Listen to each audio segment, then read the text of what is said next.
Welcome to the Q.A.C. Team podcast series with your host, Charles Luttrell. Our series features leaders and business owners in your community discussing the customer experience, employee satisfaction, and performance improvement. Our series will help share strategic ideas for coaching and mentoring through mystery shopping in a post-pandemic economy. And now here's your host, Charles Luttrell.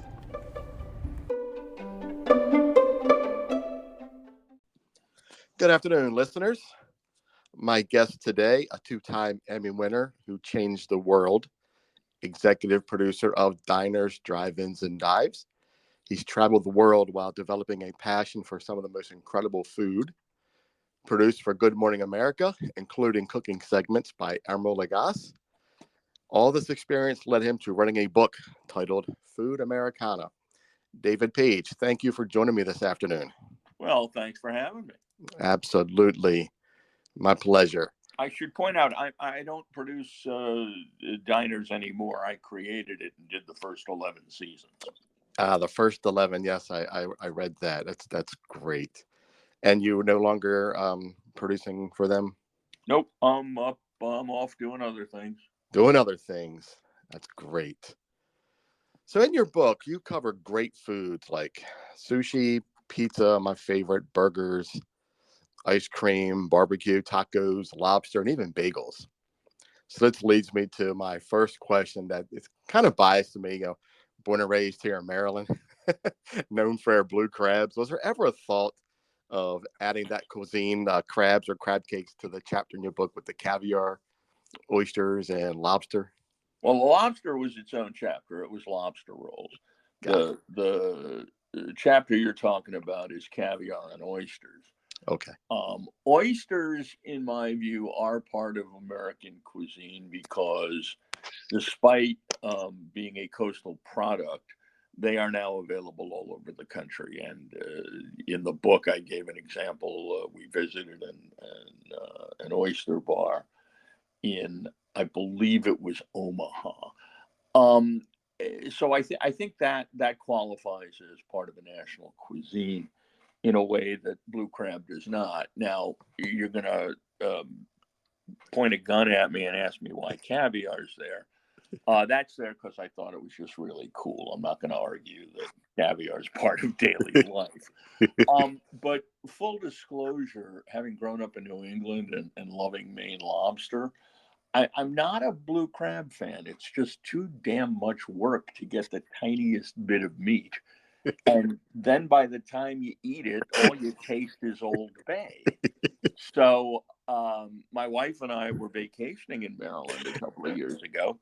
And to our surprise, we had a hard time finding blue crab. We were told there was some kind of shortage, and some of it was even being brought in from other places. So I don't know what the hell went on with that. But I'm sorry, I left out blue crab. If you want to do something great in Maryland, you can do crab cakes or you can do pit beef, neither of which are so widespread that I consider them part of the national cuisine, which is what the book was about. Great point. And the interesting you said that about spending all of that time picking, and that is one of the biggest things that the locals, when anybody comes to visit, you'll hear them say, that's a lot of work for those crabs. Yeah, and it's, you know what? It's painful work. If you have like a little cut or something on a finger, the Old Bay it's just, although I'll tell you a funny story. We went over to a friend's house when we lived in North Jersey to have crabs. I don't know where we bought them, but my wife and our best friend, my best friend's wife, they're just into the put newspaper down and have crabs thing. And we also had another couple there that was that kept kosher. They were Orthodox Jews. I'm Jewish, but I don't keep kosher. Anyway, so we made salmon for them. And after the kids had eaten and run into the backyard to start playing, the wife of that couple reached over to grab a crab. And I said, wait, what are you doing? She said, the kids aren't looking and it's awful good. Mm-hmm. So So in Maryland, crabs, their peak season is April through November. Right. They're harvested from like September to November. So I'm not sure what time you. We were there at the right time. You guys had just run out. Oh man, that's horrible. That was fine by me. Yeah, he's had too much work anyway, right? Well, you have nice oysters, although I would argue that where I live on the Jersey Shore has some of the best oysters in the country. Uh-huh. In fact, it's kind of funny when you go to happy hour out here. The Delaware Bay oysters are the cheapest because they're local. They tend to be the best. You know, they're the $1 buck of shucks. Oh, okay. And they tend to be better than any of the other varieties that get brought in for $2. Ah, okay. I want to talk about caviar for a little bit because I've never had caviar.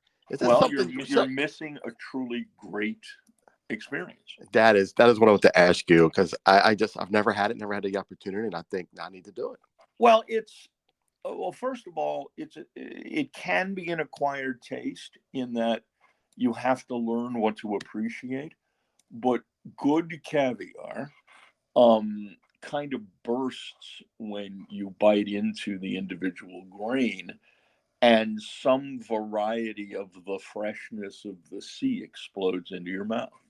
It's truly a wonderful thing. Now, I got caviar addicted the easy way, which is when I was a journalist. I worked in the East Bloc a lot back when there was still an East Bloc, and I worked in Russia a lot. And in Russia, the only two things they had that were of any value to Westerners, hence the only two things for which they could charge and get dollars.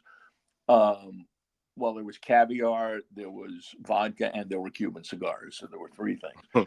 But that's where I learned to love caviar. Nice. Now they're different. Is caviar made different ways? I have done a lot of research on caviar at all. Caviar is the roe of a sturgeon. There are other kinds of, quote, caviar, unquote, that really are not, such as salmon caviar. I mean, you can get the eggs out of many different kinds of fish, and there are uses for those. But for it to be what we know as caviar, it has to come from a sturgeon. It takes a long time to raise a sturgeon to have a supply of eggs. And the overfishing and pollution that pretty much nearly wiped out the natural stocks of caviar resulted quite a few years ago in a ban on the importation of truly authentic Russian caviar or Iranian, because they're both on the Caspian Sea, into the United States. What I mention in my book is that an enterprising gentleman managed to smuggle some true beluga caviar out of Russia before the ban went into effect. So he now has the only breeding stock in America of true beluga, which is a kind of and is the most prized caviar. And he is raising beluga sturgeon at his caviar farm and selling true beluga caviar. Wow, that's very interesting. Wow. So shifting gears a little bit. So I listened to a lot of your podcast interviews, and very, very good. A lot of them. So I listened to one of your interviews, and you were talking about some concerns with the restaurant industry after, post pandemic. Yes. And that's one of the questions I ask all of my business owners on my podcast. One of the last questions is, how has the pandemic changed your business model? Can you share some thoughts on this? Well, it's for some reason, and I still don't quite understand it. Perhaps it's wage rates. The restaurant business is not as strong as it was pre-pandemic. There is more takeout, and it's harder to get servers. I'm not sure why, but it's simply a harder business to staff than it used to be. Yeah, that's one of the common answers I'm getting is, finding good quality help nowadays has been very tricky. But I do hear there's a common thread that a lot of restaurants are getting away from the food delivery now because of the costs. Yeah, but third party delivery is Mm-hmm. still pretty damn popular. Yeah, yeah. Restaurants aren't going to go away. But there's also another issue right now, which is, I don't know, it's very hard for me to make heads or tails of the average person's financial situation. On the one hand, unemployment is very low. Economic indicators are strong, yet we are suffering inflation. Mm-hmm. And my instinct, I don't have any research to back this up. My instinct is people are thinking twice about whether to go out and where to go. Mm-hmm. Yeah, you mentioned something that I had an experience with on the fast casual side where there are no servers and you go in, you place your order, you stand around, walk around, or you find a place and then they call your food up and you go pick it up yourself and you seat yourself with it. Yeah, there's an interesting corollary to that, which is that convenience stores are now competing with not fast casual as much as pure fast food. So is that a restaurant? I agree with you. You have like Wawa, Royal Farms. I think Wawa is one of the biggest now Yeah. who are stepping into that realm of trying to compete with fast casual. And at the same time, you now have grocerants. The amount of prepared food sold and served at supermarkets is continuing to grow. Mm-hmm. And some supermarkets, I think Whole Foods, I don't shop there. I think Whole Foods has a sit down area where you can eat what you just bought. Mm-hmm. There's a growth of something else I'm seeing at the supermarket now, which is pre-prepared, ready to cook. I brought home a raw chicken Florentine the other day.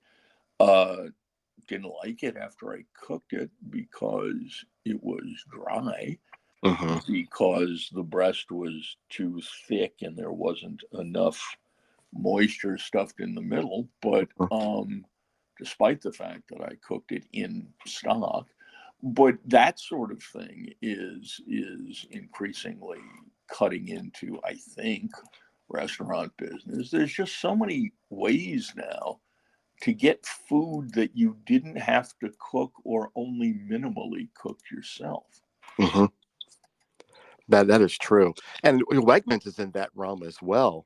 Well, Wegmans has been in the forefront of everything cool, Mm-hmm. because Wegmans is, for God's sake, Wegmans, and Right.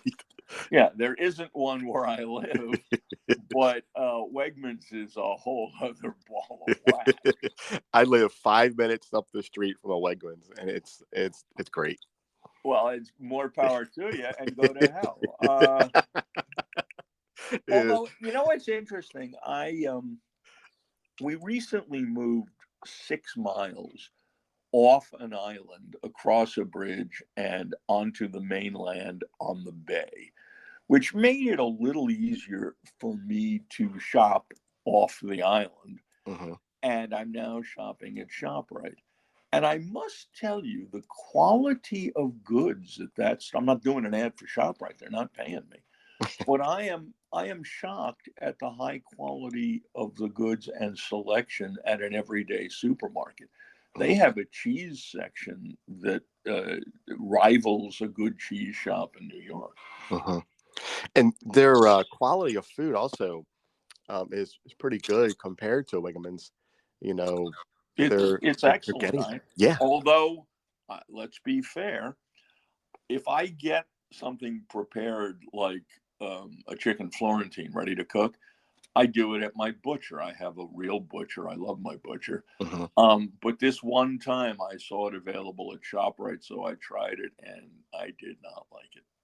Yeah. Yeah, I'm more of the I would rather spend the money. I think a lot of people where I live locally and here in Maryland, they feel the same way I do. They would rather go out and have their food fresh, prepared fresh from a chef. And Mhm. especially in Delaware, there's one I frequent in Delaware now, Hamilton's on Main. Mhm. Two gentlemen that run a great restaurant on Main Street, right there by the college, and you can't beat it. The price for the quality of food, it's just Well, look, phenomenal. I You know, a truly well-run restaurant making real food from scratch is a wonderful thing. yeah, Unfortunately, most of America prefers to go to a defroster, such as Fridays or Applebee's, where the food is literally defrosted from frozen, right. and that's just a damn shame, isn't it? Yeah, I agree, and I think too it's about timing. Americans are so No, fast no, no, paced no. Come now. on. They're being sold this nostalgic, um, where your neighborhood bar. No, you're not. I mean, I'll tell you a story. When my daughter was graduating from Columbia in New York, it was a hot day, and we're all milling around, and I was designated to go across the street and get breakfast sandwiches for everyone. And a New York breakfast sandwich is a wonderful thing. So I went across the street, and in front of me, there were two storefronts. One had a line just pouring out of it and down the street, Hmm. the other one had nothing. The one with the line was Starbucks, where everything they make is cooked in a convection microwave. Whereas the place with no line was a bodega, where, pardon me, some guy had been making breakfast sandwiches on a well seasoned grill for God knows how long. That's the perfect breakfast sandwich from a bodega. But Hmm. all these morons lined up at Starbucks didn't know any better. Yeah, nothing like a good small town coffee shop. Where they roast their own. I'm a big fan of that. Yeah, and that's You know. fine. I will tell you, I've been drinking a tremendous amount of coffee since I was very young, coming up as a journalist. Uh-huh. And there are coffees I don't like. I'm not fond of Starbucks. They burned it.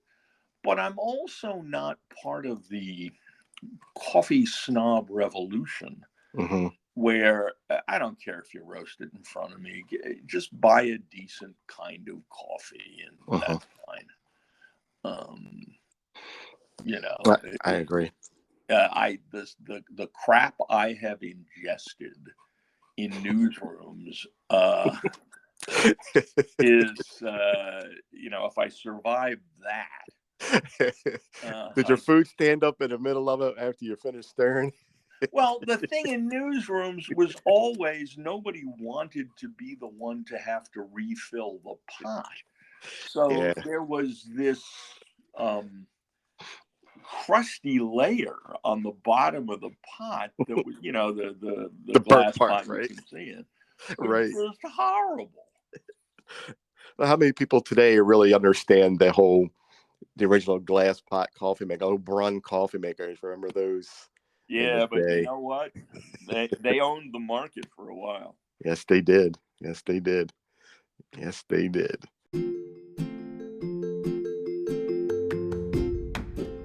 Hey, listeners, Q.A.C. team here. We interrupt this podcast to offer business owners an opportunity to take advantage of our free business analysis. We will visit your location to assess food quality, timing, customer service, and cleanliness. From the web, visit QACteam.com and click on Free Analysis and Consultation at the top of the page. While you are there, to sponsor a podcast or be featured, click on Feature Me. For mobile users, select from the menu options. We look forward to helping your business grow. What are your thoughts today on the modern day food critics and the foodies? We have a lot. I see a lot of that going on with Well, there's a big Instagram. difference between an informed food critic and someone who claims to be a quote foodie. Mm-hmm. I enjoy very much Pete Wells' writing in the New York Times because Pete Wells knows what he's talking about. The fact that any schmuck can jump on a Yelp and say uninformed things that may in fact hurt a good restaurant owner's business, I'm not so thrilled with that. Mm-hmm. I tend to take my recommendations with a grain of salt, Mm-hmm. and trust myself after I've been to a place once. But I think there's a real place for people who know what they're talking about food. What I like about Pete Wells is that he doesn't have one standard of good food. You know, it doesn't have to be um, a European cuisine served in a place where men have to wear jackets. He judges restaurants against their intent, which is why he'll give stars to a food truck. You know, Mm-hmm. what did the guy intend? How well did he succeed? Um, and frankly, the world of foodies, there's an awful lot of BS pomposity going on there, but there's also an entire industry willing to feed it. I mean, this fascination with tasting menus that cost more than your mortgage payment Mm-hmm. and presentations that have nothing to do with taste or flavor and little tiny bites of stuff. That's not a meal. I mean, I've had some tasting menus that I thought were remarkable, but for the most part, I want to go out and have a meal served in courses by somebody who cares about the food. Mm-hmm. And we did an article on what my company does, mystery shopping versus the Yelp reviews. You're not getting that non-biased opinion when somebody jumps on a Yelp review because they're just aggravated because their kids were acting up that night Oh and yeah, they I went don't out. trust Yeah, Yelp at all. yeah. What I do trust, if I'm going to go someplace and I want to know about some suggestions, first of all, anyone I know there, my question is, where do you eat? Where would you send me? Mm-hmm. Number two, I read the magazine associated with that city or state Mm-hmm. to see what their food writer has been saying, Mm-hmm. and I'll check out the food columns in the local paper if there is one, and alternative paper if there is one. Mm-hmm. That's you can get a pretty good sense from that. Yeah, absolutely. Yeah, and that's a ongoing thing where combating all these reviews, and I have a couple of folks that I've interviewed who are constantly fighting and battling online with people on Yelp, and which is a waste of time, because you're battling somebody who really didn't really understand your food or your menu or your customer experience, Mm-hmm. Mm-hmm. and that's one of the things that I pride myself on is let us help you get that non-biased opinion, so you can understand and have a great, you know, bird's eye view of what actually is happening in your establishment, and that goes for food trucks as well. I have a lot of friends and I've interviewed several food trucks and they feel the same way. They take it to the heart, of they want to provide a good product. Mm-hmm. Well, look, the key to the hospitality industry is hospitality, and the Exactly. uh, good restaurants are run by people with a commitment, pardon me, Hmm. to serve. And I don't mean, put plates down on the table. They want people to have a good time, and to enjoy what they've eaten. Absolutely. Um, it's a wonderful thing when it works and a terrible thing when it doesn't. Yeah. So, in your travels, what percentage would you say your experiences were positive? In eating? Yeah. Well, understand something. Um, there's a number of elements involved in eating while traveling, and some of them are beyond your control. I mean, I had some great meals when I was a journalist in Europe, Africa, and the Middle East. On the other hand, because I was with NBC and given the time difference, you would feed your stories close to midnight. It was very hard for me to get a satisfying meal in a place like Vienna because everything had closed by midnight, and you'd end up in McDonald's. Oh, Um, jeez. Having said that, at the risk of sounding horrible, there's an awful lot of bad food out there in America, and there's an awful lot of good food out there in America. And you have to take half a second to try to find it. Now, there are some places, I lived in New York for many years. I don't anymore. And my wife and I always comment when we go into the city to see our daughter and we have a meal. You can forget just how good everyday New York food is. Mhm. It's like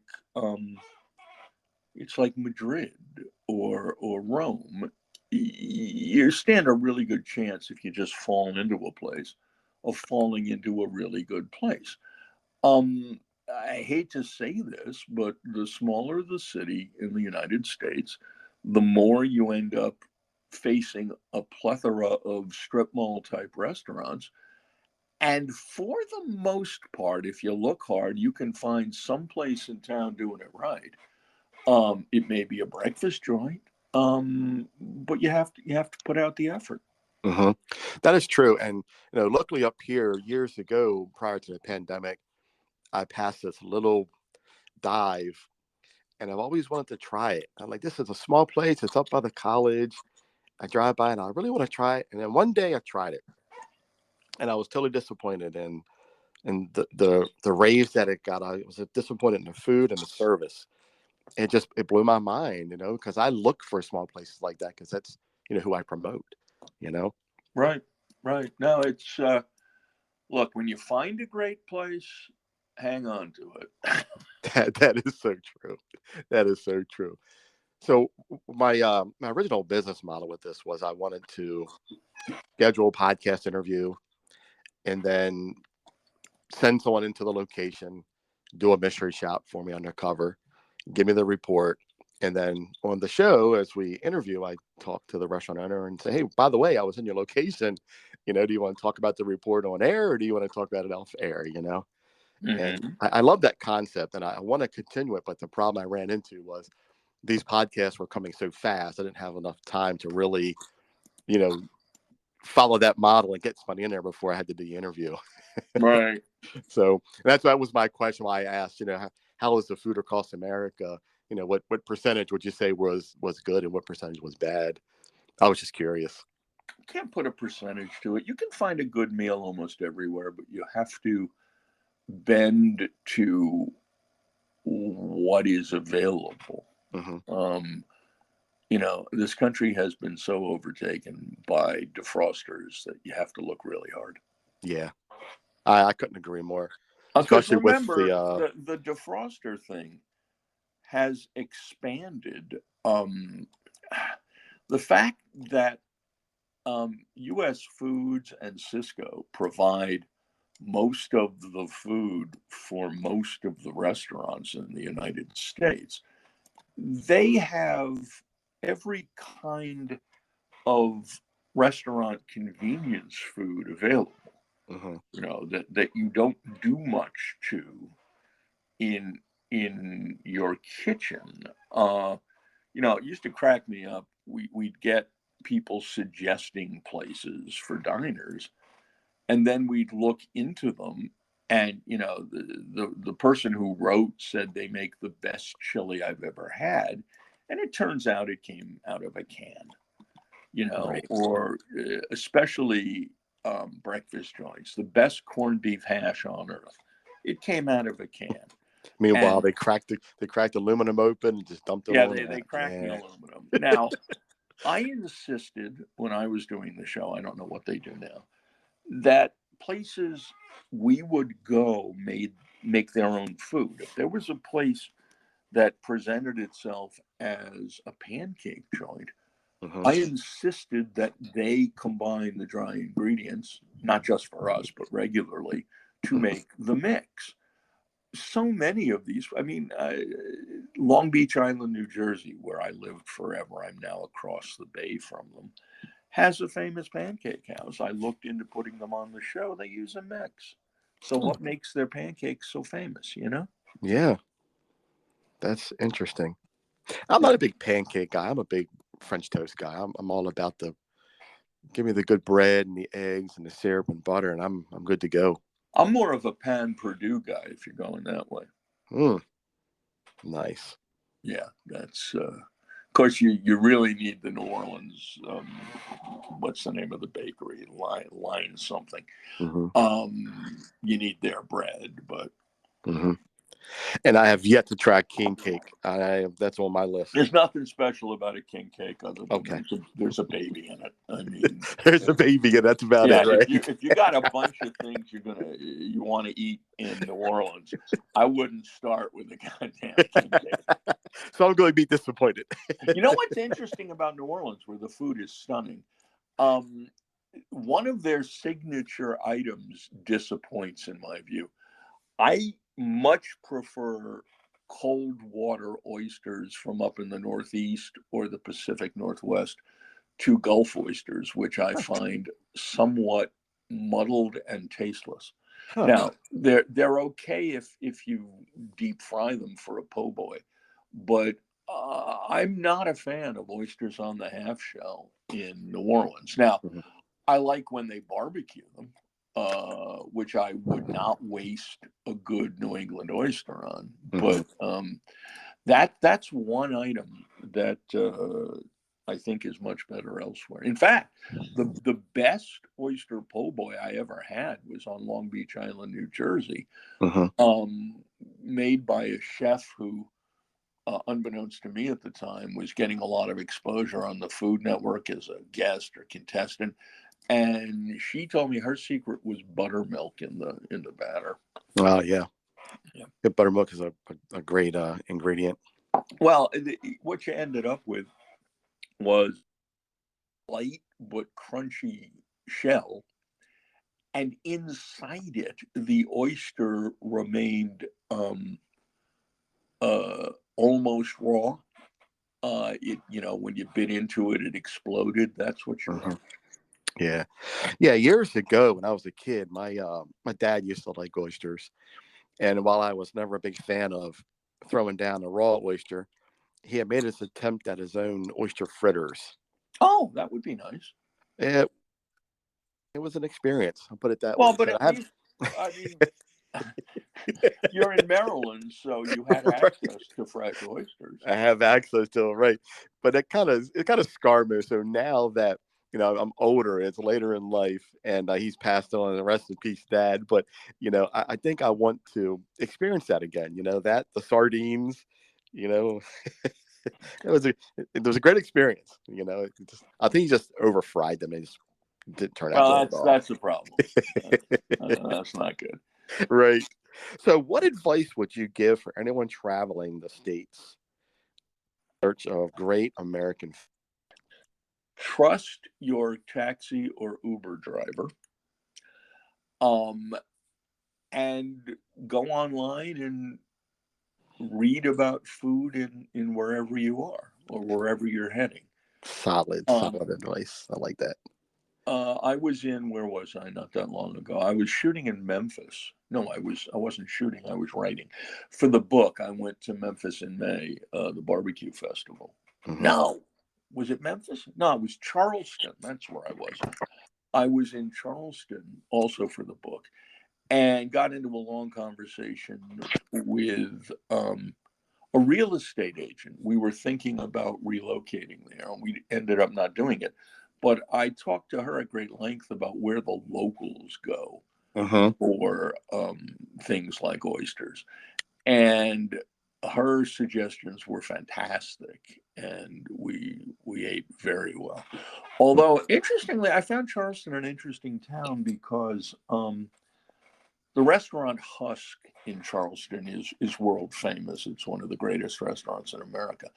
And it blew me away that the cost of an entree there was no more than the cost of an entree on the touristy island that I was living on at the time. I mean, entrees at Husk were like $35. Mm-hmm. And I was blown away. It's an extraordinary restaurant, just extraordinary. And one of the better meals I've had in fact, one of the dishes my wife had, I'm trying to remember what it was, and I can't, was probably the best thing she'd ever eaten. Yeah, Charleston's a good town for food. Mm-hmm. Right. Just another quick question about food festivals. Are you a big fan of food festivals? Big thought fan? about it. No. Do I mind them? No. Or do I think they're a fine way to spend an afternoon? Sure. It completely depends on how it's set up, who shows up, how good the food is. Each one is an individual item. I mean, something like the Buffalo Wing Festival in Buffalo, New York, sure, that's a major national celebration of a particular kind of food. They do it well. I read, I looked at there was a food truck event somewhere that was listed as the world's largest food truck event. And I looked into it and realized that's just a name they use to gather a bunch of food trucks together in whatever city they're in at that time. Right. So it depends on the makeup of the festival. Yeah. I'm good friends with 410 Empanadas food truck. Mm-hmm. They had mentioned to me, I'm going to do it this year. They mentioned going to the Maryland State Fairgrounds here. They have it's called a Trifecta food truck and music festival. Oh, that's nice. Yeah. So I'm going to visit that. There's tons of food trucks there. You actually have to be on the list to get in. Apparently the list is like years long. Really? Yeah, it's supposed to be like a real popular event. And they got the in. So they go every year. And I'm looking forward to it. That's why I want to ask. I was just curious, Well, that's like the Minnesota State Fair. Mm-hmm. Where if you're not on the list, good luck. Right. I visited the fair for the next book I might be writing, and it's each year they put out a call for a limited number of new food items, and it makes no sense to some extent what gets in. Mm-hmm. This year, well, last year, I guess, the big new item was hummus. Mm-hmm. Okay, that's fine. Yeah. That's what Gladys was telling me, at 410 Empanadas. She mentioned that they look at what you offer. They don't want, another burger truck. They don't want another hot Right. dog truck. They want specialty food, something different for the crowd. They want to have all different types of food trucks in there. And her empanadas were, definitely on that list, and they're fantastic. They have great empanadas. Well, there's a lot to be said for a great empanada. You got that right. He has the best. Can't go wrong with a great empanada. Absolutely. Well, Dave, is there anything else you want to add? Anything else you want to say? Yeah, buy my book, Food Americana. I've got it in my cart. I wanted to apologize. I haven't bought it yet. I really do sincerely apologize. It's like $9 on Kindle. Pull the damn trigger. Exactly. You got it. I don't know why I don't have it. I do apologize. I'm going to have it today. Actually, I'm quite fond of it. It's awesome. And you have a lot of good reviews. I've read all the reviews, and people love it. It's a great rate. Thank you. So we are actually in talks to possibly turn it into a TV show. That would be great. Yes, Yeah, we're in the middle of that process, so we'll great, great, see. great. So there you go. Absolutely. While I'm working on the idea myself, I'd love to run by you, and we'll talk about it. I think I'm trying to get some Anytime, interest on it, I'm here. and I appreciate it. I really appreciate you coming on the show and interviewing, taking the time out of your busy day, and talking some good food and saying how not so great the Maryland crabs are. They're perfectly adequate. Exactly. Well, I'd rather have pit beef. I'm sorry. yeah, there are several places local to me within, I don't know, I'd say 10 minutes, who say they have the best crab cakes in the country. Well, that So, all boils down to it's got to be almost entirely crab. right. I have a 104-year-old mother-in-law who is the ultimate connoisseur of the crab cake. That's great. 104 years old. And still dating, by the way. And I bet you she's probably tried these Maryland crab cakes before, too. Well, she is quite the crab cake critic. So there you go. We have to find out. We have to talk to her and find out. We have to bring her on the show next time. It's a deal. Awesome. Dave, thank you so much. I appreciate it. Thanks for having me. Enjoy the rest of your day. Absolutely. We'll talk soon. Thank you so much, Dave. Take care. Take care. Bye. Bye.